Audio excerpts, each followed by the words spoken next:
अहम ख़बर अवां सां शेयर कंदासीं। कराची खां PIDC वटि औरत पारां पुलिस ऑफिसर खे चमाट हणण वारे मामले जो केस दाख़िल कयो वियो आहे। अहम ख़बर अवां सां शेयर कयूं पिया। कराची खां PIDC वटि औरत पारां पुलिस ऑफिसर खे चमाट हणण वारे मामले जो केस दाख़िल कयो वियो आहे।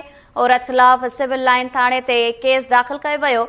ड्यूटी अटकाव ऐं रंडक विझण जा कलम शामिल कया विया आहिनि। नया तफ़सील मालूम कंदासीं। लाइन ते मौजूद आहे KTN न्यूज़ जो रिपोर्टर अब्दुल्ला सोलंकी। जी अब्दुल्ला सोलंकी, छा तफ़सील आहिनि?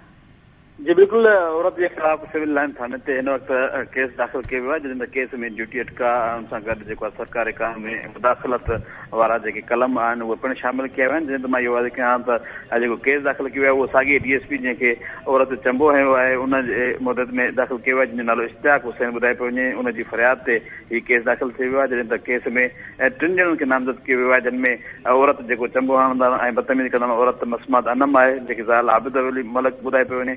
उन सां गॾु जेको ॿियो मुड़ुस खे पिणु जेको नामज़द कयो आहे, जेको आबिद मलिक आहे। उन सां गॾु उन सां जेको कार में मौजूदु भाउ असद हुयो उनखे बि जेको आहे हुन केस में नामज़द कयो आहे। 3 ॼणनि खे नामज़द करण खां पोइ उन ख़िलाफ़ जेको आहे कार्रवाई शुरू करे छॾी आहे। इहो बि वाज़े कंदो आहे त जेको हीउ केस आहे उहो हिन सिविल लाइन थाणे जी हद में जेको आहे दाख़िल कयो वियो आहे। जी वॾी महिरबानी नाज़िन। कराची खां अब्दुल्ला सोलंकी तफ़सील न आहिनि।